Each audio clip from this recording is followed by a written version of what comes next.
জুলাই সনদ এবং গণভোট অবশ্যই বাস্তবায়ন করতে হবে। এটা বাস্তবায়ন না হওয়া পর্যন্ত আমরা রাজপথে থাকবে। দেশের মানুষ জুলাই বিপ্লবের মাধ্যমে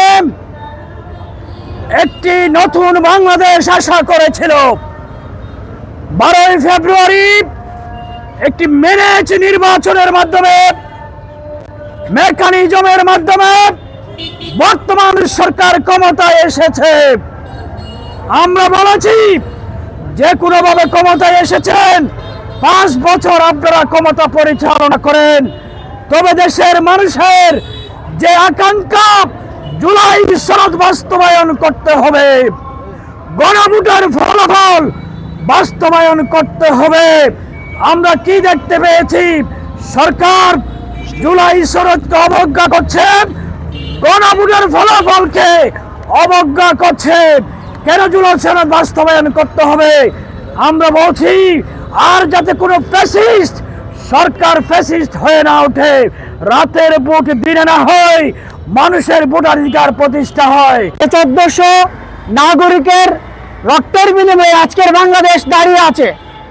সেই রক্ত যেন বৃথা না যায়, আবার যেন গুম খুন এবং কর্তৃত্ববাদী শাসন ব্যবস্থার কবলে আমরা না পড়ি। সেখান থেকে উদ্ধার পরিত্রাণ পাওয়ার জন্য আমাদের একটাই উপায়, জনগণকে সম্পৃক্ত করে জনগণের প্রতি আমরা যে ওয়াদাবদ্ধ সেই ওয়াদা রক্ষা করা। আমরা সপ্তাহব্যাপী আজকের এই জনসম্পৃক্ত আন্দোলন শুরু করেছি। সরকারের বিদায়ের পর সারা বাংলাদেশের মানুষ খুব আকাঙ্ক্ষায় ছিল বাংলাদেশে একটি স্বাধীন সার্বভৌমত্ব দেশে একটা সুন্দর রাজনৈতিক পরিবেশ সৃষ্টি হবে। কিন্তু দুঃখের বিষয়, বিগত 12 তারিখ যে জাতীয় নির্বাচন হয়েছে সেখানে 2টি ইলেকশন 2টি ভোট আমরা দিয়েছি, বাংলার জনগণ দিয়েছে।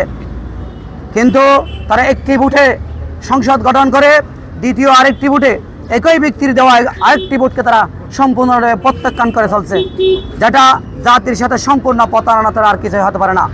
প্রিয় উপস্থিতি, আপনারা জানেন 11 দলীয় জোট কেন্দ্রীয় কমিটি কর্তৃক 4 দিনের যে কর্মসূচি ঘোষণা করেছে, তারাই অংশ হিসেবে আজকে আমরা কক্সবাজারে 11 দলীয় জোট নেতৃবৃন্দ এখানে উপস্থিত হয়েছে।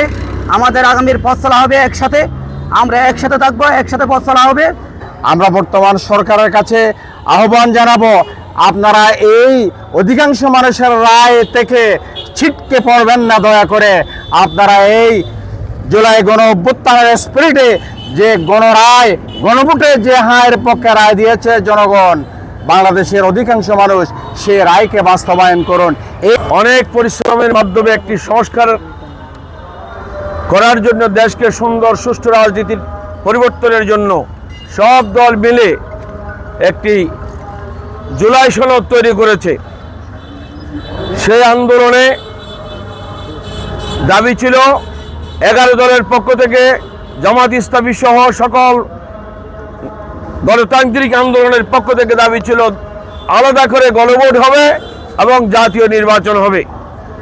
কিন্তু আমরা অত্যন্ত দুঃখের সাথে লক্ষ্য করলাম, এই দেশকে আবার ধ্বংসের দিকে নিয়ে যাওয়ার জন্য বৈদেশিক ষড়যন্ত্রের, দেশীয় ষড়যন্ত্র যারা করে, তারা মিলে একই দিনে নির্বাচন করে গণভোটকে গৌণ করে দেওয়ার জন্য, মেশাকার করে দেওয়ার জন্য ষড়যন্ত্র করেছে। আমরা একথা আগেই বলেছিলাম। ঠিক জাতীয় নির্বাচনের দিন গণভোট হয়েছে। আমরা আজকে প্রায় 1 মাস পরে আমরা লক্ষ্য করলাম জাতীয় সংসদ চলাকালীন সময়েও এই গণভোটকে, জুলাই গণ অভ্যুত্থানের যে চেতনা, জুলাই সনদকে ধিক্কার জানানোর জন্য নষ্ট করে দেওয়ার জন্য বর্তমান সরকার জোরালোভাবে চেষ্টা করে যাচ্ছে। আজ 11 দল এভাবে সোচ্চারভাবে আজকে থেকে লিফলেট বিতরণের মাধ্যমে 11 তারিখ ঢাকা সহ বিভাগীয় শহরে এবং 12 তারিখ সারা দেশব্যাপী জেলাগুলোতে বিক্ষোভ প্রদর্শনের মাধ্যমে প্রতিবাদ জানাবে।